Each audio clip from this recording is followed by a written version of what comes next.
पिछले कुछ टॉपिकों से जैसा हमें पता चल गया है कि किसी भी फिजिकल क्वांटिटी को मेजर करने के लिए जरूरत होती है एक इंस्ट्रूमेंट की।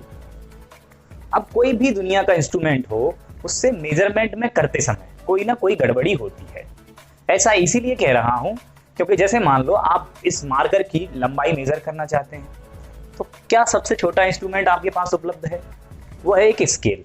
और स्केल से आप अगर इसकी मेजर करेंगे लेंथ, तो आप देखेंगे कि जैसे मान लो यहाँ 12 सेंटीमीटर पर इसकी लंबाई पहुंचती है, लेकिन अगर फाइनली मैंने चेक किया तो ये पहुंच रही है 12 से थोड़ा सा आगे, और यहाँ मान लो 12.1 था और ये यहाँ तक पहुंचा मार्कर मेरा।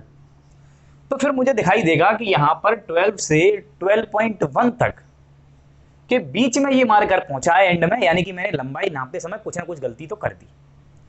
अच्छा, अगर इसमें और छोटा इसमें कॉलम होता और भी अगर डंडे बनते जाते तो थोड़ी सी गलती के चांस कम हो जाते। तो फिर हम आज के टॉपिक में यही पढ़ने जा रहे हैं। टॉपिक का नाम है एरर इन मेजरमेंट। मेरा नाम है कृष्णा परिहार। तो फिर मैं आपको बताना चाह रहा हूं कि ये एरर कैसे आता है। जरूरी नहीं कि ऐसा स्केल की कमी के कारण आए। आप कोई भी फिजिकल क्वांटिटी मेजर कर रहे हो, उनके लिए अलग अलग इंस्ट्रूमेंट है। मान लीजिए आपके पास एक तराजू है, और वो तराजू ऐसी है कि शुरुआत में ही 10 ग्राम वजन बताती है। कुछ भी मत उस पर लोड करो तब भी 10 ग्राम वजन बता रही है। अब मान लो कि आपने उस पर से मेजर किया कोई भी वजन और रीडिंग बताई उसने 40 ग्राम, तो आप सोच के बताइए कि उसका असली वजन क्या होगा। क्योंकि 10 ग्राम तो वो पहले से ही एक्स्ट्रा बता रही थी, इसीलिए उसका एक्चुअल वजन जो होगा वो होगा 30 ग्राम। क्योंकि एक्स्ट्रा ये 10 ग्राम क्या था, उसमें एरर था, जिसे हम लास्ट में जीरो एरर के नाम से पढ़ेंगे। जो मैं बात आपको बता रहा हूं कि ये जीरो से जगह 10 ग्राम मेजर करके बता रही है, उसे हम जीरो एरर के नाम से अलग पढ़ते हैं। तो कोई भी इंस्ट्रूमेंट कहां से शुरू हो रहा होता है? जीरो से। लेकिन अगर उसमें मेजरमेंट में दो प्रकार की गड़बड़ियां आ सकती हैं। तो पहली गड़बड़ी क्या है? तो इसीलिए हम दो प्रकार की गड़बड़ियां यहां मेन लिखने वाले हैं। पहली, जिसमें हम कहते हैं सिस्टमैटिक एरर। दूसरी हम लिखेंगे बच्चों रैंडम एरर। देखो, सिस्टमैटिक एरर जो आता है वो सिस्टम की खराबी के कारण आता है। जैसे कि इस स्केल में, अब जैसे मान लो ये स्केल है, ये 0, फिर यहाँ 1, यहाँ 2, यहाँ 3 ऐसे करके चल रही होती है, और इसमें ये छोटे छोटे डंडे और चल रहे होते हैं। तो आप ये देखेंगे कि अगर ये स्केल का थोड़ा सा कोना अगर टूट जाए तो भी हम काम चला लेते हैं। वो कैसे कि हम 0 की जगह अब 1 से मेजर करने लगेंगे, और रीडिंग मान लो मेरी 3 आ रही है, तो इसका मतलब ये पक्का कितनी होगी? 2 सेंटीमीटर होगी। कैसे किया मैंने कि जो आपकी मेजर्ड वैल्यू आई है उसको ट्रू वैल्यू में से सब्ट्रैक्ट कर दिया, तो आपको ये जो मिलती है वो मिलती है एरर। जो ट्रू वैल्यू है, या फिर आप इसमें से सब्ट्रैक्ट कर दें कि वैल्यू नेगेटिव आ जाएगी, वो हम बताएंगे आपको कि किस प्रकार से हम लिखते हैं नेगेटिव एरर और पॉजिटिव एरर। तो एरर फिर दो प्रकार के हो सकते हैं, या तो ज्यादा आ सकता है तो हम लिख सकते हैं पॉजिटिव, और या फिर कम आ सकता है तो लिख सकते हैं नेगेटिव। यानी कि 0 से भी थोड़ा सा आगे कुछ मिट्टी विट्टी लग के बढ़ गया होता है, और अगर आप वहां से मेजर कर रहे हैं तो भी एक एरर आ सकता है, और टूट गया है तो दूसरा एरर आ सकता है। तो एरर दो टाइप के हो जाते हैं। ये कैसे निकालते हैं हम? जो हमारी ट्रू वैल्यू आई है उसमें से हमने जो मेजर किया हुआ है उसका डिफरेंस ही एरर कहलाता है। तो आपको ये फॉर्मूले के तौर पर ध्यान में हो जाना चाहिए। मान लीजिए आपकी कोई भी लंबाई 2 सेंटीमीटर है और रीडिंग यहाँ पर 3 सेंटीमीटर आई, तो यहाँ पर एरर जो हो गया वो 1 सेंटीमीटर का हो गया। -1 सेंटीमीटर आपको बता रहा है कि उल्टा एरर है। ठीक है, तो ऐसे नेगेटिव साइन आपको एरर की बताएगा, डायरेक्शन नहीं है। ये वेक्टर क्वांटिटी नहीं है, एरर स्केलर है, केवल आप मेजरमेंट कर रहे हैं। ठीक है बच्चों, तो फिर हम आपको बता रहे हैं सिस्टमेटिक एरर और रैंडम एरर के बारे में। तो सिस्टमेटिक एरर सिस्टम की खराबी के कारण आ गया, ये आपको समझ में आ रहा है। अब रैंडम एरर कैसे आता है? रैंडम एरर कई कारणों से आ सकता है। हो सकता है कि आप जब मेजर कर रहे हो तो आपकी, देखो थोड़ा सा भी कोई भी अगर इंसान है तो उसमें ह्यूमन में गलती करने के चांस बहुत ज्यादा होते हैं। हम हाथ ही हमारे कप रहे होते हैं तो थोड़ी सी गलती हाथ कपने के कारण भी हो सकती, हवा तेज चल जाए तो हो सकती। जरूरी नहीं लंबाई मापते समय। आप जैसे मान लो कि time period of a simple pendulum माप रहे हैं, क्या हो रहा है कि आपने ये देखा 1 सेकंड का टाइम पीरियड मापा जा रहा है, लेकिन क्या होता है कि तेजी से हवा चलने लगती है, तो टाइम पीरियड थोड़ा सा गड़बड़ भी आ सकता है। इस प्रकार से ऐसे बहुत सारी फिजिकल क्वांटिटीज हैं जहां पर गड़बड़ हो सकती है, और ये गड़बड़ हर बार अलग अलग तरीके की भी हो सकती है। जैसे कि वहां हवा तेज चल रही थी, आपने क्या किया, इसको और दूसरी जगह पर सेट कर दिया, तो क्या हुआ कि वहां पर कोई हिल गया ये इंस्ट्रूमेंट, क्या हुआ आपका ही हाथ कप गया। ठीक है, ऐसे बहुत सारी चीजें हो सकती हैं और डिफरेंट टाइप के एरर आ सकते हैं। इसीलिए ये रैंडम एरर हम सही से कैलकुलेट नहीं कर सकते। ठीक है, तो यहां पर रैंडम एरर निकालेंगे कैसे, आज हम वही पढ़ने वाले हैं। अब आप सोचिए कि हर बार आपने इसका टाइम पीरियड मापा, जैसे मान लो कि इसका टाइम पीरियड था एक्चुअली 1 सेकंड, लेकिन आप माप रहे हैं तो एक बार आया 0.99 सेकंड, एक बार आया 1.01 सेकंड, एक बार आया 1.02 सेकंड, एक बार आया 0.98 सेकंड, एक बार आया आपका 0.97 सेकंड, एक बार आया 1.03 सेकंड। ऐसे आपने 10-20 बार मापा, लेकिन ये लगभग ऐसा नहीं है कि एक बार 25 आ जाए। आप हर बार मेजर कर रहे हैं और हर बार मेजर करते समय आपको दिखाई दे रहा है ये लगभग 1 के आसपास चल रहा है, कभी थोड़ा कम हो जाता है, कभी थोड़ा ज्यादा। ऐसे ही आप मान लो कुछ और चीजें माप रहे हैं, जैसे कि आपको ये बातें समझ में आ गई, थोड़ा इरेज करता हूं और सही से तरीके से बताता हूं, जरा इस पे नोट कर लीजिए, इसको स्क्रीनशॉट ले लीजिए कीजिए साथ ही साथ। बहुत आसान सा टॉपिक है, बिल्कुल आप ऐसे समझ लीजिए जैसे कि एक दुकान पर बैठे हुए आप सामान तौल रहे हैं। ठीक है, बिल्कुल ऐसी चीजें होंगी इसमें। ये प्रॉपर जेई तक में लास्ट में क्वेश्चन आ जाएंगे इसके स्क्रू गेज और वर्नियर कैलिपर्स पर, लेकिन बेसिक कंसेप्ट होगा, एक बेसिक कंसेप्ट, एक बनिए वाला कंसेप्ट यहाँ पर चलने वाला है। इसलिए बिल्कुल टेंशन फ्री हो जाइए और आपको ये टॉपिक मैं गारंटी ले रहा हूँ बड़े मजे से समझ में आ जाएगा, फिर चाहे कैसा भी कंपटीशन का आपसे क्वेश्चन पूछा जाए। चलो एक बार स्क्रीनशॉट ले लो फिर आगे बात करें। तो रैंडम एरर मापने के लिए मान लीजिए आपने काम किया, सन के आगे एक कॉन्वेक्स लेंस रख दिया और इसकी फोकल लेंथ मेजर करना चाह रहे हैं आप लगातार कई बार। स्क्रीन है आपके पास, एक यहाँ पे स्केल लगी हुई है और इससे आप इस लेंस की फोकल लेंथ मेजर करना चाह रहे हैं। आपने देखा कि पहले आपने यहाँ लेंस रखा हुआ था तो यहाँ पे एक स्क्रीन पर इमेज बनी, वो देखा आपने कि वो आई है 25.1 सेंटीमीटर पर। तुमने देखा कि थोड़ा सा कहीं गड़बड़ी तो नहीं, तो मैं इसको बिल्कुल सटीक 0 पे लाके और चेक किया। अब की बार देखा कि वो आ गई 24.9 सेंटीमीटर। फिर थोड़ा सा आपने हिला डुला करके देखा, हवा चली थी, तो तुमने सोचा था कि हवा चल रही थी, तो हवा चल रही थी, उसको रोकने के लिए आपने क्या किया, उसको पकड़ लिया खुद हाथ से, तो तुम्हारा हाथ खुद हिल गया। आपने देखा ये आई 25.2 सेंटीमीटर। क्या आप जितनी बार ये एक्सपेरिमेंट परफॉर्म करेंगे उतने ही आप सटीक वैल्यू पर पहुंचेंगे? एक्चुअली किसी भी एक्सपेरिमेंट को लिखते समय लगभग हजारों बार एक्सपेरिमेंट किए जाते हैं और उनसे एवरेज वैल्यू निकाली जाती है, उसी को सही वैल्यू मान के ट्रीट किया जाता है। एग्जैक्टली कोई भी इंस्ट्रूमेंट बिल्कुल एक बार में सटीक सही वैल्यू नहीं बता सकता। ये आपको धीरे धीरे समझ में आने लगेगा 2-4 टाइप के इंस्ट्रूमेंट जैसे ही मैं पढ़ाऊंगा उसके बाद। चलो मैंने कहा ये 25.1 सेंटीमीटर एक बार आई, एक बार 24.9 सेंटीमीटर आई। एग्जैक्ट वैल्यू जो आपकी थी, ट्रू वैल्यू, वो आपको पहले से ही किसी ने बता दी थी कि ये 25 सेंटीमीटर है, और ये बता दी थी। एक्चुअली अगर तुम निकालना चाहो तो ऐसे करके एग्जैक्टली नहीं कह सकते कि 25 सेंटीमीटर है। ठीक है, तो ये ट्रू वैल्यू आपने देखी, ये 25 सेंटीमीटर है। तो अगर मैं इसमें से मेजर्ड वैल्यू अगर सब्ट्रैक्ट कर दूं 25 में से, तो आपको ये पता चलेगा कि ये आया है 0.1 माइनस के, यही कहलाएगा आपका एब्सोल्यूट एरर। एब्सोल्यूट एरर कहते हैं जो वैल्यू ट्रू वैल्यू और मेजर वैल्यू का डिफरेंस होती है, वो कहलाता है एब्सोल्यूट एरर।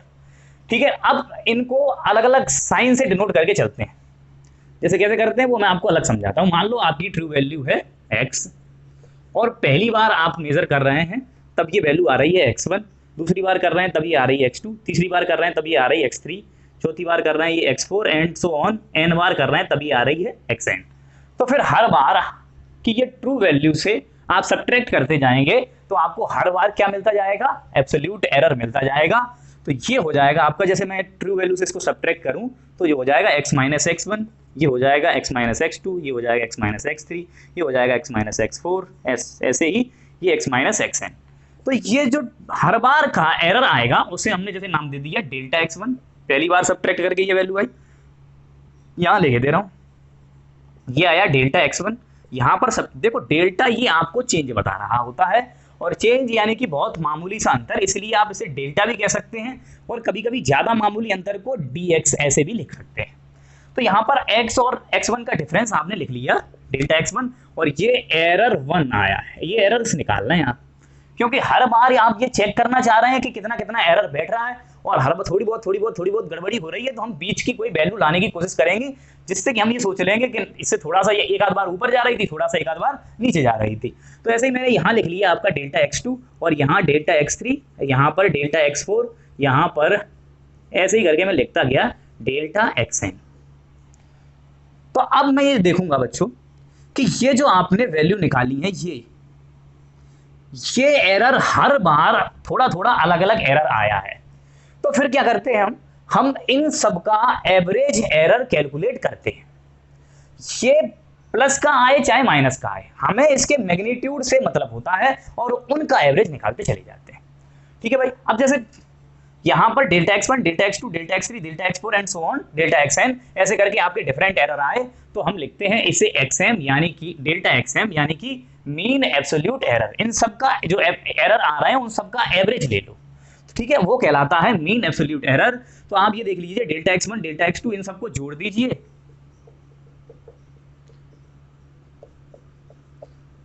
तो ये हो गया, और जितने से जोड़ा उतने से भाग दे दीजिए, तो ये आपका कहलाएगा मीन एब्सोल्यूट एरर।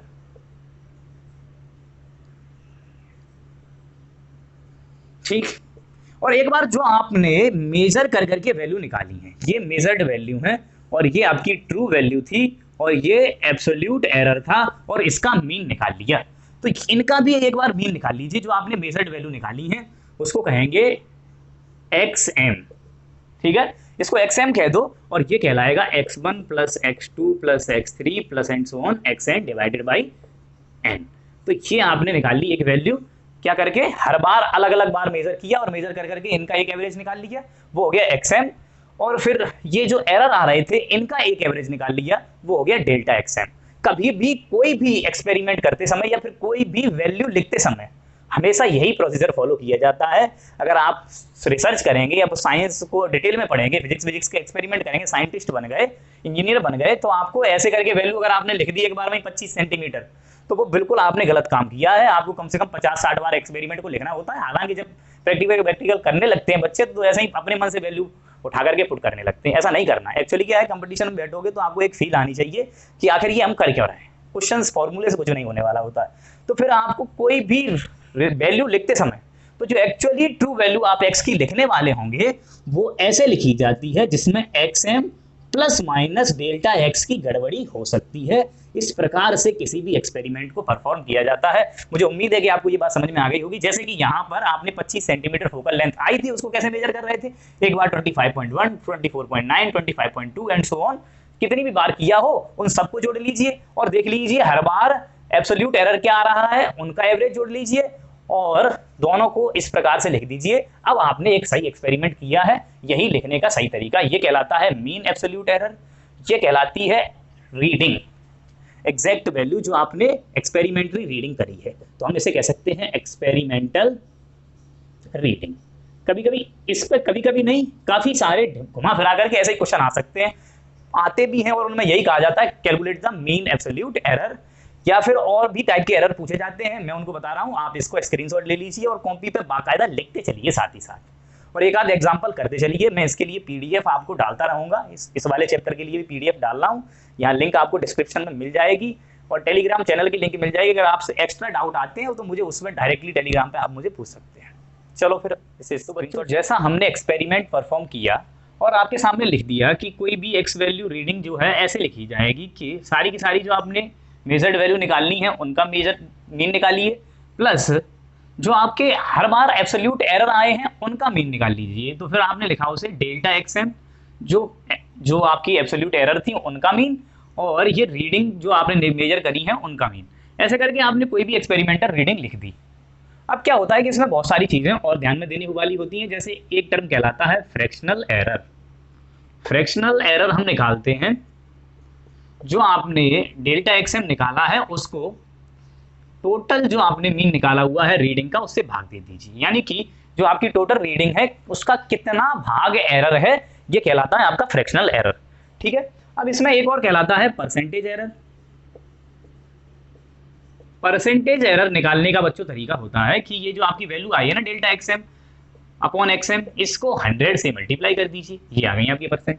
देखो क्वेश्चन के द्वारा आपको समझाते, जैसे कि मैं आपको समझा रहा था कि आप फोकल लेंथ का एवरेज निकाल रहे हैं, तो फिर फोकल लेंथ में आप क्या करते हैं, जैसे मान लो कि हर बार आप फोकल लेंथ मेजर करते हैं, एक बार आती है वो 25.1 सेंटीमीटर, ये आती है 25.2 सेंटीमीटर, ये आती है 25.1 सेंटीमीटर, अगली बार आ रही है 24.8 सेंटीमीटर, अगली बार आ रही है 24.7 सेंटीमीटर, अगली बार आ रही है 25.3। ऐसे करके आपने बहुत सारी वैल्यू निकाली। मैं यहाँ पर आपको जल्दी जल्दी कैलकुलेशन कराने के चक्कर में 6-7 ही लिख रहा हूँ, ठीक है, 6 ही लिखी है। ये आप लिखते हैं यहाँ पर नंबर ऑफ ऑब्जर्वेशन। तो पहले ऑब्जर्वेशन में ये आई वैल्यू, दूसरे में ये, तीसरे में ये, चौथे में ये, पांचवें में ये, छठवें में ये, ऐसे करके आपकी ये वैल्यू आती है। आपने हर बार एक्सपेरिमेंट परफॉर्म किया और हर बार एक अलग अलग वैल्यू आई। आपने इस वाले केस में क्या होता है, कभी भी क्वेश्चन ऐसा देखो, मैंने आपसे कहा था कि एब्सोल्यूट एरर कैसे निकालना है। आपके पास जो रीडिंग आ रही है उसमें से जो आपको वैल्यू दे रखी है, कौन सी वैल्यू, प्रैक्टिकल वैल्यू, जो आपने मान ली है कि यही एब्सोल्यूट वैल्यू है, ठीक है, ट्रू वैल्यू है, ये तो आपकी मेजर्ड वैल्यू है। एरर कैसे निकालोगे, एब्सोल्यूट एरर कैसे निकालोगे, true value minus measured value और measured value minus true value, ठीक है, ऐसे ही तो निकालोगे। लेकिन आपको तो मेजर्ड वैल्यू पता है, ट्रू वैल्यू पता ही नहीं, तो आप अपनी तरफ से मान लीजिए कि ये ट्रू वैल्यू है। अगर आपने गलत माना होगा तो भी वो आंसर घुमा फिरा करके वहीं का वहीं आ जाएगा। तो आपने मैं इस वाले केस में क्या है कि मैं 25 देख रहा हूँ, हर बार ये 25 के अगल बगल आ रहा है, इसीलिए मैंने इसमें अपनी तरफ से मान लिया है, एज्यूम्ड क्या किया है मैंने, 25 इज द मेजर्ड, या sorry true value, measured value ये सब है। तो मैं क्या करूंगा, इसमें से हर बार 25 में से सब्ट्रैक्ट करता जाऊंगा इन सब वैल्यूज को, 25 में से सब्ट्रैक्ट करता गया, 25 में सब्ट्रैक्ट करता गया और मुझे इनके हर बार के क्या मिलते गए, एब्सोल्यूट एरर यानी कि डेल्टा एक्स मिलता चला गया। यहाँ पर वो मिला 0.1, यहाँ पर वो मिला 0.2, यहाँ पर वो मिला 0.1, यहाँ पर वो मिला माइनस के 0.2, यहाँ पर मिला वो माइनस के 0.3, यहाँ पर मिला प्लस के 0.3। अब क्या करना है, हमें डेल्टा एक्सएम निकालना है, तो इनका एवरेज ले लीजिए। इनका एवरेज अगर आप लेते हैं तो ये और ये माइनस प्लस के खत्म, ये और ये खत्म, तो इनकी जो वैल्यू आ जाएगी वो आ जाएगी 0.2, और इसको ये टोटल नंबर कितने हैं, 1 2 3 4 5 6, 6 से भाग दे दीजिए, ये आपका आ जाएगा बच्चों डेल्टा एक्सएम यानी कि एवरेज, ठीक है। ये डेल्टा एक्सएम मिल गया। अब आपको एक्सएम निकालना है, एक्सएम निकालना है तो इन सबको जोड़ दीजिए। इन सबको अगर आप जोड़ते हैं तो ये वैल्यू कितनी आ जाएगी आपकी, 10 18 19 20 21 22, कैरी 2 7 11 15 20 25 30, कैरी 3 5 7 9 11 13 15, ठीक है। 150.2 आप कितने से डिवाइड कर दो, 6 से डिवाइड कर दीजिए, तो ये आपको मिल जाएगा बच्चों क्या, एक्सएम। अब ये एक्सएम हो गया और ये डेल्टा एक्सएम, तो आप रीडिंग को लिखेंगे 150.2 divided by 6 plus minus 0.2 divided by 6, मतलब प्लस माइनस यानी कि इतना प्लस भी हो सकता है और इतना माइनस का भी हो सकता है, ये आपको लिखना होगा। एग्जैक्टली मैं आपको बता दूं, जब आप ऐसे करके एरर निकाल रहे होते हैं तो कभी कभी ये देखो प्लस वाले और माइनस वाले एरर कट जाते हैं, और कट जाना बहुत बड़ी गड़बड़ होती है। ऐसा मैं इसीलिए कह रहा हूं, जैसे मान लो कि आप एक सुनार की दुकान पर जाते हैं और सब्जी तौल के लाते हैं, और एक बार आप सब्जी वाली दुकान पर जाकर के सोने के जेवरात तौल के लाएं, तो भाई सबसे ज्यादा गड़बड़ आप कहाँ कर रहे हैं, सब्जी वाली दुकान से सोने के जेवर तोलते समय। जब ये गड़बड़ कर रहे हैं तो आपने क्या किया कि अब वो एरर प्लस का हो जाए माइनस का, अब एरर में एरर कभी कटता नहीं है, दो चीजें अलग अलग जगहों पे तोल के लाए और दोनों में थोड़ा थोड़ा एरर आया और दोनों एरर में से आपने एरर को एरर खत्म कर दिया। ऐसा कभी नहीं हो सकता, चाहे आप सब्ट्रैक्ट करें चाहे ऐड करें। अभी मैं रूल्स के द्वारा आपको यहाँ समझाऊंगा, एडिशन डिवीजन मल्टीप्लिकेशन सबके रूल बताऊंगा। पहले आपको ये बता दूं कि ये कब क्या होता है कि इसमें गड़बड़ी हो रही होती है, इसीलिए ये एग्जैक्टली तो रीडिंग में ये मीन एब्सोल्यूट एरर कहलाता है, लेकिन मीन एब्सोल्यूट एरर ना कैलकुलेट करके हम करते हैं root mean square error calculate. Root mean square error कैसे निकालते हैं, ये जो आपकी वैल्यू आई है ना, इनका स्क्वायर कीजिए। जैसे मैं आपको कैलकुलेशन होती जाएगी इसलिए थोड़ा टाइम लग जाएगा, और हम चाहते हैं कि छोटी सी वीडियो बने, आप आसानी से पूरी देख पाएं और बोर भी ना हो पढ़ते समय, कुछ प्रैक्टिस आप खुद करें, ठीक है। तो इसलिए मैं आपको बता दूं कि ये जो वैल्यू आई है ना आपको, ये मान लीजिए डेल्टा x1 आ रही थी, ये डेल्टा x2 आ रही थी, ये डेल्टा x3 आ रही थी, ये delta x4 and so on, ऐसे मान लो आपकी यहाँ एक डेल्टा xn वैल्यू आ रही थी। आप क्या करो, ये नेगेटिव और पॉजिटिव कुछ भी हो इनके स्क्वायर कर लीजिए, तो ये हो जाएगा आपका डेल्टा x1 का स्क्वायर प्लस डेल्टा x2 का स्क्वायर प्लस डेल्टा x3 का square plus and so on delta xn का स्क्वायर डिवाइडेड बाई n। भाई स्क्वायर करके इनका एवरेज निकाल लीजिए। अब ये स्क्वायर का एवरेज आया है, तो अगर आप सही वैल्यू निकालना चाहते हैं तो फिर इसका अंडर रूट कर दीजिए, तो ये हो जाता है आपका रूट मीन स्क्वायर और एरर। आपको लिखा ऐसा है आरएमएस, लेकिन काम उल्टा करना होता है, पहले स्क्वायर करो फिर मीन निकाल लो फिर अंडर रूट कर दो। पहले इन सबका स्क्वायर करो, डेल्टा x1 डेल्टा x2, देखो मैंने सबका स्क्वायर किया, फिर मैंने मीन निकाल लिया। ये जो आपकी वैल्यू आई है ना आरएमएस, ये ही सही एरर होता है। आप इसमें देखो, मैं आपको होमवर्क के रूप में दे रहा हूं, इनका स्क्वायर करके मीन निकाल करके अंडर रूट निकालना है, ये आपके लिए होमवर्क है। ठीक है, कमेंट बॉक्स में मुझे बताएं जरूर। करना क्या होगा, आप इनके स्क्वायर करें, ये 0.01 हो जाएगा, ये 0.04, ऐसे करके आप इनकी स्क्वायर करें, फिर सबको जोड़ें, जितने नंबर हैं यानी कि यहाँ पे 6 हैं तो 6 से भाग दें, फिर अंडर रूट निकालें, यानी कि स्क्वायर करें, मीन निकालें, फिर रूट निकाल दें। तो ये पढ़ा उल्टा जाता है, काम सीधा किया जाता है, रूट मीन स्क्वायर एरर इसे कहते हैं। ठीक है, तो ऐसा ही करना होता है। और फिर जो आपकी रीडिंग आई है उसमें 150.2 डिवाइडेड बाई 6 में प्लस माइनस करके ये RMS लिखें, ये ज्यादा एग्जैक्ट रीडिंग होती है। कभी कभी ऐसे भी क्वेश्चन आपसे पूछ लिए जाते हैं, लेकिन पूछे भी ना जाए क्वेश्चन भी, लेकिन आपको फील होना चाहिए कि इस तरीके से बढ़िया ये तरीका होता है RMS वाला। ऐसा हम RMS के नाम से आपको थर्मोडायनेमिक्स जब पढ़ाएंगे, काइनेटिक थ्योरी ऑफ गैसेस, तो यहाँ पर RMS स्पीड गैसेस की आपको बताएंगे।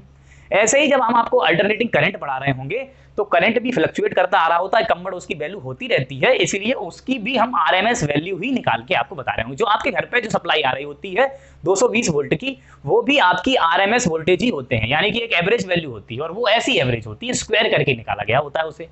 ठीक है, तो आपको ये सब धीरे धीरे पता चलता रहेगा, लेकिन अभी यहाँ पर एरर में ये RMS क्यों निकाल रहे हैं वो आपको फील हो जाना चाहिए। अब हम कुछ और चीजें बता रहे हैं, इनका स्क्रीनशॉट ले। तो जैसा मैं आपसे कह रहा था कि एरर में एडिशन, सब्ट्रैक्शन, मल्टीप्लिकेशन और डिवीजन में कैसे कैसे गलतियां होती, क्योंकि आपके फिजिक्स के जितने भी फॉर्मूले बनेंगे उनमें कहीं ना कहीं मल्टीप्लाई, डिवाइड, एडिशन, सब्ट्रैक्शन चल रहा होगा। जैसे F = ma में मास और एक्सेलरेशन का मल्टीप्लिकेशन है, तो जब अब मास में अलग एरर चल रहा हो, एक्सेलरेशन के समय अलग एरर हो, और मल्टीप्लाई और कर दें उनका, तो एरर में एरर और ज्यादा एरर हो जाएगा कि नहीं।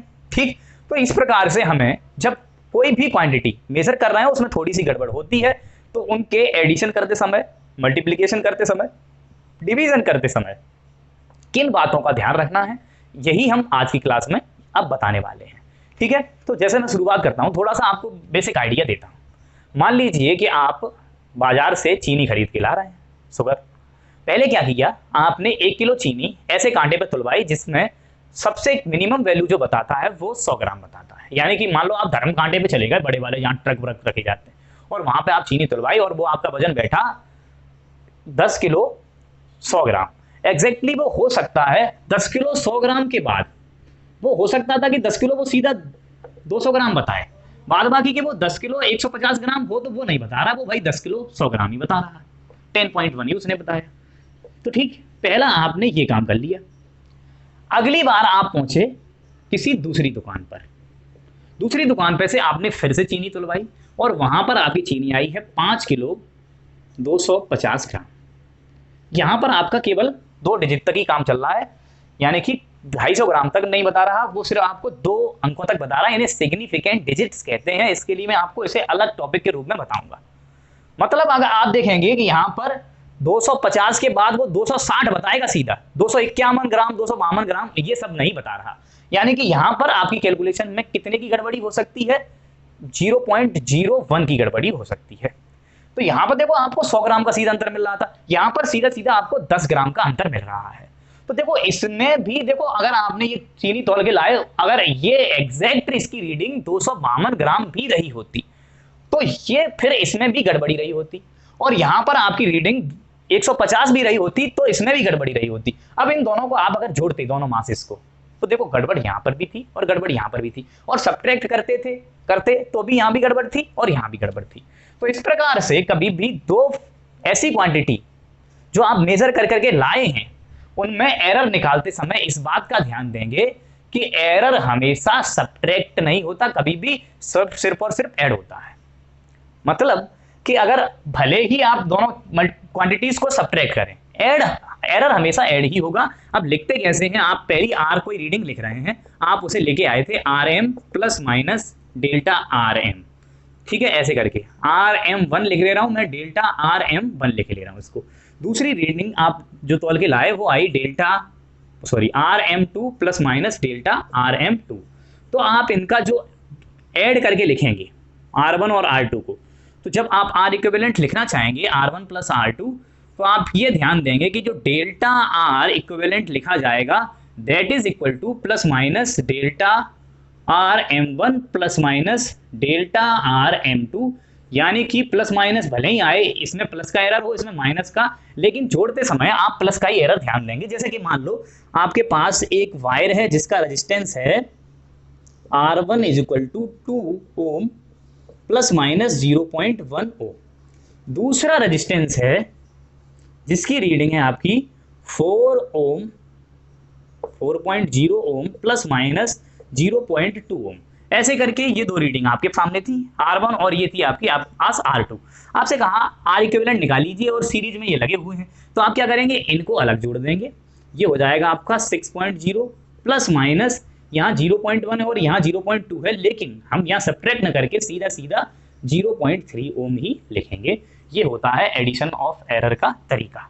सब्ट्रैक्शन में भी आपको एड ही करना है। यहाँ पर अगर ये सब्ट्रैक्ट भी करवाए गए होते, तो जैसे आप मान लो यहाँ पर 4 में से ये 2 सब्ट्रैक्ट करवाए गए होते, देखो रेजिस्टेंस सब्ट्रैक्ट तो होते नहीं, लेकिन मैं आपको समझाने के लिए बता रहा हूँ, तो ये वैल्यू लिखी जाती 2 ohm plus minus 2.0 plus minus 0.3 ही लिखी जाती। चाहे ऐड करो चाहे सब्ट्रैक्ट करो, एरर हमेशा ऐड ही होते हैं। ये बात आपको ध्यान में रखनी है, ठीक है, क्योंकि अलग अलग चीजें अलग अलग इंस्ट्रूमेंट से मेजर करी जा सकती हैं और उनमें अलग अलग प्रकार के एरर आ सकते हैं। इसीलिए एरर को कभी घटा करके खत्म नहीं किया जाता, उन्हें जोड़ा जाता है। मुझे उम्मीद है कि आपको एडिशन ऑफ एरर समझ में आ गया होगा। अगला मैं बताता हूं आपको मल्टीप्लिकेशन ऑफ एरर के बारे में। इसका स्क्रीनशॉट ले लीजिए। चलो आ जाते हैं बच्चों मल्टीप्लाई पे। जैसे मान लो आप z is equal to x multiply y, आप दो क्वांटिटीज का मल्टीप्लाई लिखना चाह रहे हैं। एक आपके पास फिजिकल क्वांटिटी x है, एक y है। जैसे आप मान लो f is equal to ma में एक मास है और एक एक्सेलरेशन है। आप करके लाते हैं काम, तो आप देखते हैं फिर भी कि जो x है आपका वो एग्जैक्टली x नहीं है, वो x में प्लस माइनस डेल्टा x की गड़बड़ी चल रही है। ऐसे ही y जो है वो प्रॉपर y नहीं है, उसमें भी प्लस माइनस डेल्टा y की गड़बड़ी चल रही है। तो आप इनका मल्टीप्लाई करके अगर लिखना चाहें तो कैसे लिखेंगे, x multiply y is equal to z. अब मल्टीप्लाई करोगे तो ये वैल्यू मल्टीप्लाई होंगी ना बच्चों, तो अगर इनका मल्टीप्लाई करोगे x plus minus delta x का किसके साथ, y plus minus delta y के साथ, तो जब मल्टीप्लाई करते हैं तो कैसे करेंगे, इसका इसके साथ किया तो ये हो गया एक्स वाई, ठीक है भाई। अब यहाँ पर आप करोगे तो ये हो जाएगा plus minus x delta y. ऐसे ही यहाँ का यहाँ से करो तो ये हो जाएगा plus minus Y delta x, और अब इसका इसके साथ करोगे तो ये हो जाएगा plus minus delta x delta Y, और ये वैल्यू आपकी जेड के बराबर थी। एरर कभी भी आपने, जैसे मान लो कि आप सामान लेके आ रहे हैं आधा किलो 1 किलो और उसमें आधा किलो का एरर आ गया। जैसे आप चीनी 1 किलो लेने गए बाजार में और उसके यहाँ तराजू ऐसी है कि वो सीधा जीरो के बाद सीधा 1 किलो ही बताती है, तो आप 900 ग्राम को भी 1 किलो कहेंगे, 800 ग्राम को भी 1 किलो कहेंगे, ये बहुत ज़्यादा गड़बड़ हो जाती है। एरर कभी भी 5% से ज़्यादा एप्लीकेबल नहीं होना चाहिए भाई। आप चीनी लेके आ रहे हैं 1 किलो और 50% उसमें एरर आ गया, आधा किलो उसने चीनी देके पकड़ा दिया आपको। क्यों? क्योंकि वो एक बताएगी, जब जब पूरी 1 किलो से ज़्यादा 2 किलो तक एक ही बताती रहेगी वो तो भाई। तो एरर हमेशा आपका कितना तक होना चाहिए, मैक्सिमम 5% तक एरर एप्लीकेबल होता है किसी भी कैलकुलेशन में, 50% एरर एप्लीकेबल नहीं होता। तो ये मैं ऐसे इसीलिए बता रहा हूं क्योंकि ये जो डेल्टा एक्स और डेल्टा वाई आप एरर लिख रहे हैं ना, ये वैल्यू 0.1 या 0.2% के अप्रोक्स चलती हैं हमेशा, यानी कि ये बहुत ही छोटी वैल्यू होती हैं। Delta x and delta y are small. Error बहुत बड़ा हो गया तो आप बहुत ही गड़बड़ कर रहे हैं। एरर हमेशा क्या होता है, बहुत छोटा ही होता है। अब देखो मान लो आपके पास ये एरर 0.1 था और ये दूसरा एरर 0.2 था, मल्टीप्लाई करते जाओ तो फिर ये 0.01 हो जाएगा ना, और ये छोटा हो गया, सॉरी 0.02, और छोटी वैल्यू होती चली गई। जब दो छोटी छोटी वैल्यू का प्रोडक्ट करोगे वो और छोटा हो जाएगा, और इनके कंपेरेबल में तो वो बिल्कुल ही खत्म हो जाएगा। तो इसीलिए ये वैल्यू इस वाले केस में क्या होने वाली है, नेग्लिजिबल, और इसको हम लगभग 0 के बराबर कह सकते हैं। तो आपकी वैल्यू जो आ जाएगी जेड, अब जेड ना लिख के आप ये देखो जी, जेड एक्स वाई और ये एक्स वाई से एक्स वाई कट गया, ठीक है। लेकिन आप जेड को प्रॉपर जेड नहीं लिखेंगे ना, आपको मालूम है कि इसमें भी डेल्टा जेड कोई गड़बड़ी हो सकती है, ठीक है। तो प्रॉपर गड़बड़ी को लिखते समय एग्जैक्ट कैलकुलेशन को जेड ना लिख के Z plus minus delta Z लिखा जाता है। और ये एक्स वाई क्या है आपका, ये जेड के बराबर है, तो आप लिखेंगे Z plus minus delta Z is equal to Z plus minus x delta Y और plus minus Y delta X, ठीक, इतना लिख गया। आप ये देखो ये जेड से ये जेड खत्म हो गया, तो प्लस माइनस डेल्टा जेड जो आपका आया है वो आप लिखेंगे plus minus x delta y plus minus Y delta x के बराबर, ठीक है भाई। अब इतनी बात आ जाती है तो आप क्या करें, पूरी इक्वेशन को जेड से भाग देते हैं। ये जेड से मैंने इस पूरी इक्वेशन को डिवाइड कर दिया, तो लेफ्ट हैंड साइड में भी और राइट हैंड साइड में भी, और आपको मालूम है जेड इज इक्वल टू क्या है, एक्स वाई। तो आप क्या कहें, इसको इधर जेड लिखा रहने दें, इधर एक्स वाई लिख लें, तो ये हो जाएगा delta Z upon Z is equal to plus minus x delta Y upon x y plus minus Y delta x upon x y y से y कैंसिल कर दें, x से x कैंसिल कर दें, तो ये हो जाएगा delta Z upon Z is equal to plus minus delta Y upon y and plus minus delta x upon x. यही मल्टीप्लीकेशन में एरर निकालते समय आपको ध्यान रखना है, ठीक है। कभी भी आप दो फिजिकल क्वांटिटी का मल्टीप्लाई कर रहे हो और उनमें एरर हो, तो आप जो नेट रिजल्ट आएगा उसके एरर को ऐसे ही एक्सप्रेस करेंगे। ये मैंने मल्टीप्लीकेशन के लिए एक छोटा सा डेरिवेशन के रूप में आपको बता दिया है, बल्कि देखो मल्टीप्लाई नहीं डिवाइड भी हो रहा हो, जैसे आपके सामने लिखी हुई कोई calculation z is equal to x upon y और आप लिखना चाह रहे हैं डेल्टा जेड, तो आप हमेशा डिवाइड करते समय भी यही एक्सप्रेशन ध्यान रखेंगे, ये लिखा जाएगा delta Z upon Z is equal to plus minus delta Y upon y plus minus delta x upon x. चाहे मल्टीप्लाई हो चाहे डिवाइड हो, दोनों में यही फॉर्मूला आपको लगाना है एरर निकालते समय। इसको दूसरे और तरीके से बताता हूँ, ये तरीका थोड़ा सा लंबा लगता है, ये कैसे कर रहे होंगे इसके लिए हम एक और चीज बता रहे हैं जिसे कहते हैं लॉगरिथमिक फंक्शन, ठीक है। ये मैथमेटिक्स का भाग होता है, मैंने आपको पहले भी कभी बताया है कि ये लॉग बड़े काम की चीज है, ये थोड़ा सा आपको आइडिया होना चाहिए। मैं बगल में थोड़ा सा इसकी प्रॉपर्टी एक आध बता दूंगा, इसके लिए एक लॉगरिथम के ऊपर अलग एक वीडियो बनाऊंगा कभी। तो मल्टीप्लिकेशन और एरर के दूसरे तरीके से को बताने से पहले मैंने आपसे कहा था कि मैं लॉग के बारे में थोड़ा सा आपको बताता हूँ। जैसे मान लो कि लॉग के अंदर कोई भी दो नंबर मल्टीप्लाई में लिखे हैं लॉग एम एन, तो इनके हम एक्सप्रेस कर सकते हैं log m plus log n के रूप में। क्यों कर रहे हैं इन सब के लिए मैं, जब मैंने कहा था आपको लॉग की एक अलग वीडियो बनाऊंगा तब आपको बताऊंगा। अब जैसे कभी लिखा हुआ है लॉग एक्स की power a y is equal to, तो आप ये पावर आगे लाके ऐसे लिख सकते हैं a टाइम्स लॉग x, ठीक है बच्चों। इसी प्रकार से अगर y is equal to log के अंदर कोई भी नंबर ऐसे लिखा हुआ है x डिवाइडेड बाई y, तो आप इसे ऐसे भी लिख सकते हैं log x minus log y, ठीक। अब ऐसे लिखा हुआ है y is equal to log x की पावर a अपॉन y की पावर b, ऐसे लिखा हुआ है। तो आप चाहो तो इसे ऐसे भी लिख सकते हैं लॉग के अंदर x की पावर a और y की पावर माइनस b, ठीक है। अब आप इसको आगे ऐसे भी लिख सकते हैं, ये वाला तरीके में ये लिख सकते हैं लॉग x की power a plus log y की पावर माइनस b, और आपको मालूम है कि ये पावरें आगे भी आ सकती हैं, तो इसे ऐसे भी लिखा जाता है a times log x minus b times log y। आप इन सब तरीकों को ध्यान में रख लीजिए। एक और तरीका देखो, इसे आगे हम पढ़ाएंगे डिफरेंशिएशन को, एक चीज और होती है डिफरेंशिएशन। डिफरेंशिएशन में y is equal to log x, अगर ऐसे करके आपको कोई फंक्शन दे रखा होता है तो dy ओवर dx, यानी कि y की x के रिस्पेक्ट में y का जो डिफरेंशिएशन होता है, डिफरेंशिएशन क्या होता है, ये आपको छोटा सा चेंज बता रहा होता है रेट। जैसा कि अभी हम आपको सामने डेल्टा x लिख रहे हैं ना, तो ये बड़ा चेंज था, अब जब छोटा चेंज होगा dx, तो ये किसी एक के रिस्पेक्ट में दूसरे का छोटा चेंज बताता है।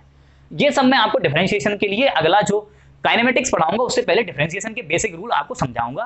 तो ये dy ओवर dx की जो वैल्यू है, इसे जो log x लिखा है ना, तो इसको लिख लिया जाता है 1 upon x dx upon dx, ऐसे करके, ठीक है। यानी कि log x का सीधा सीधा डिफरेंशिएशन 1 अपॉन x होता है। ये प्रॉपर्टी कैसे काम करेंगी अभी मैं आपको समझाता हूं, पहले इनको एक बार फॉर्मूले के रूप में लिख लीजिए, ये बड़ी महत्वपूर्ण चीजें हैं, एरर में बहुत काम में आती है। स्क्रीनशॉट ले लीजिए, आगे बताता हूं। जैसे मान लो कि आपके सामने लिखा है z equal to x y, और जो आपका z था वो प्रॉपर z ना होके z plus minus delta z था, x जो था वो x ना होके x plus minus delta, sorry ये डेल्टा z है, डेल्टा x था। ऐसे ही y प्रॉपर y ना होकर के y plus minus delta y था। मैं ऐसा इसलिए कह रहा हूं क्योंकि तीनों में थोड़ी बहुत गड़बड़ हो सकती है, एरर हो सकता है। तो अब ये जो आपका z equal to x y है, इसका क्या कीजिए, दोनों तरफ log ले लीजिए, log z equal to log x y, property काम कर गई भाई। क्या करो, आपको मालूम है log z is equal to हो जाएगा log x plus log y, ठीक है भाई। अब इसका डिफरेंशिएशन कर लीजिए, तो मैंने आपको पहले ही बताया था ये हो जाएगा dz अपॉन z। देखो 1 अपॉन x होता है डिफरेंशिएशन log x का, तो फिर इसका क्या हो जाएगा 1 अपॉन z, ये dz अपॉन z हो गया। ऐसे ही ये हो गया बच्चों 1 अपॉन x dx, और ये हो गया आपका 1 अपॉन y dy। dy को मैंने आपसे पहले ही कहा था, जैसे कि डेल्टा z को आप dz कह सकते हैं छोटे चेंज के लिए, डेल्टा x dx और डेल्टा y dy। तो भाई जब ये डेल्टा जेड कहा जा सकता है, ये डेल्टा जेड अपॉन जेड हो गया, और ये क्या हो गया आपका डेल्टा एक्स अपॉन एक्स, और ये हो गया आपका, देखो प्लस माइनस एरर में कुछ भी हो सकता है, इसलिए आप कह सकते हैं plus minus delta x upon x plus minus delta Y upon y.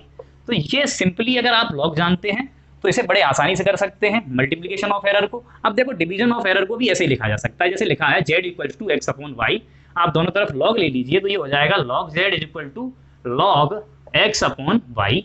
फिर आपको लॉग की प्रॉपर्टी याद होनी चाहिए, ये लॉग जेड है तो ये हो जाएगा आपका log x minus log Y.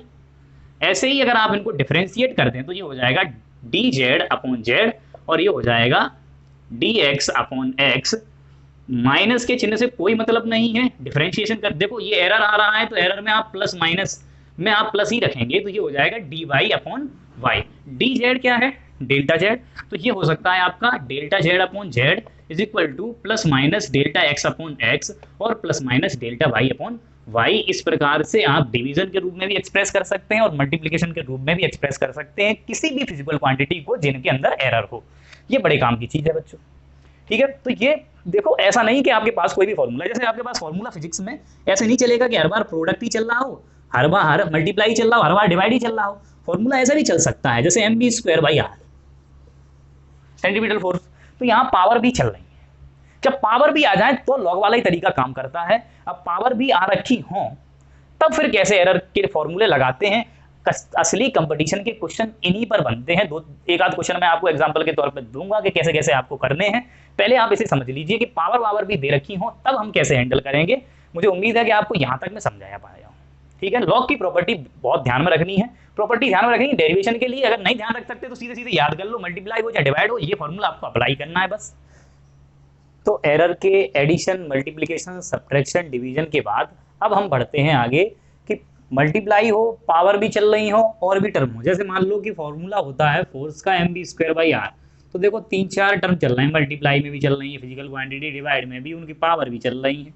तो फिर मैं कोई एक जनरल एक्सप्रेशन ले रहा हूँ, मान लो z इक्वल टू मैंने ले रखा है आपके सामने w की पावर a, x की पावर v, y की पावर c, ऐसे डिवाइड में, चाहे कुछ भी एक्सप्रेशन ले लीजिए। ऐसे कोई भी आपको अगर एक्सप्रेशन लिखा मिल जाए, अब आपको एरर कैसे कैलकुलेट करना है। आपको मालूम है z प्रॉपर z ना होकर के क्या है, z plus minus delta z है। ऐसे ही w पूरा प्रॉपर w ना होकर के w plus minus delta w है, क्योंकि सब में एरर हो सकता है। कोई भी फिजिकल क्वांटिटी ऐसी नहीं है जो बिना एरर के सही से मेजर हो पाए, ठीक है। 50-60 बार एक्सपेरिमेंट तो आपको हर एक के लिए करनी पड़ेंगे। x is also x plus minus delta x, y plus minus delta y, ऐसे करके आपके सामने फिजिकल क्वांटिटीज लिखी रखी हैं और उनकी ये पावर लगी रखी है। फिर आपको एरर निकालना है प्रॉपर इस जेड का, इन सब की वजह से। तो आप क्या करेंगे, मैंने पहले ही कहा था आप लॉग ले लेंगे, तो लॉग जेड इधर का रखा और इधर हो गई ये वैल्यू लॉग w की पावर a, x की power b divided by y की पावर c। मैंने इनकी प्रॉपर्टीज आपको पहले ही बता दी थी, डिवाइड वाली पावरों को माइनस में करके आगे ले आओ, मल्टीप्लाई वाले को पीछे, ठीक है। तो फिर ऐसे करके लिखोगे a times log w plus b times log x, ऐसे ही माइनस के c टाइम्स लॉग y। बोलो क्लियर है। अब आप समझ जाइए ये किसके बराबर है, लॉग z के। डिफरेंशिएट करोगे तो ये क्या हो जाएगा, D Z divided by Z, और ऐसे ही ये हो जाएगा a times D W divided by W, ऐसे ही ये b times D x divided by x, ऐसे ही ये माइनस के c times D Y divided by Y. मैंने पहले ही कह रखा है आपसे, कभी भी एरर निकालते समय यहाँ पे हम डी एक्स डी वाई ये डी जेड से भी क्वांटिटी माइनस में आ रही, सब्ट्रैक्शन एरर में गड़बड़ी पैदा करता है। भले ही दो फिजिकल क्वांटिटी जुड़ रही हो लेकिन एरर को, भले ही घट रही हो एरर को जोड़ना है, मल्टीप्लाई हो रही है तो भी एरर को जोड़ना है, हमेशा एरर को जोड़ना होता है। इसलिए यहाँ माइनस का जो साइन है उसे प्लस से रिप्लेस कर दो और पूरे के आगे ये लगा दो कि प्लस माइनस की इतनी गड़बड़ी हो सकती है। ऐसे ही यहाँ डी जेड में भी प्लस माइनस की इतनी गड़बड़ी हो सकती है। आपको मालूम है कि डी जेड को यहाँ पर डी वाले टर्म को डेल्टा के रूप में भी लिखा जा सकता है, तो आप इसे ऐसे भी लिख सकते हैं, delta Z upon Z is also equal to plus minus a times delta w upon w plus b times delta x upon x, ऐसे ही plus c times delta y upon y। आप ऐसे ही सॉल्व करना है, error minus में हो plus में हो कैसे भी हो, आप हमेशा प्लस का साइन लगाएंगे और सबको प्लस माइनस के रूप में लिखेंगे। तो नेट एक्सप्रेशन z बराबर क्या हो जाता है, z plus minus delta z, और ये आपको मालूम नहीं कि ये इतना दे रखा है, ठीक है। तो आपको एक क्वेश्चन कराता हूँ, ऐसे इसी वाले फॉर्मूले पर, ये जो ऐसे ही पावर दे रखी हैं उन पे अच्छे अच्छे कंपटीशनों में खूब क्वेश्चन आए। नीट 2019 में एक क्वेश्चन ऐसा ही पूछा गया था, IIT के पेपर में भी पूछा जा चुका है, time period of simple pendulum पर। ऐसे ही आपसे जेईई मेंस में भी और पूछे जा चुके हैं काफी सारे क्वेश्चंस। घुमा फिरा करके एक ही चीज पूछते रहते हैं, आपको ये बस पावर है कैसे चलना है उनको ध्यान में रखना है। एक क्वेश्चन कराते हैं, पहले आप इसका स्क्रीनशॉट ले लीजिए, फिर समझते चलिए आगे की बातें। आपके सामने मान लो कि एक फिजिकल क्वांटिटी रख दी जिसमें आपसे दे रखी है x की पावर 2, y की पावर 3 और w की पावर 1/3। एरर इन x दे रखा है 5%, एरर इन y आपको दे रखा है 4%, ऐसे ही एरर इन z आपको दे रखा है 6%। ऐसे करके आपको इन सब में एरर दे रखे हैं, सॉरी z में w में, ठीक है, ये z की मैं एरर बताना। Then find the error in z।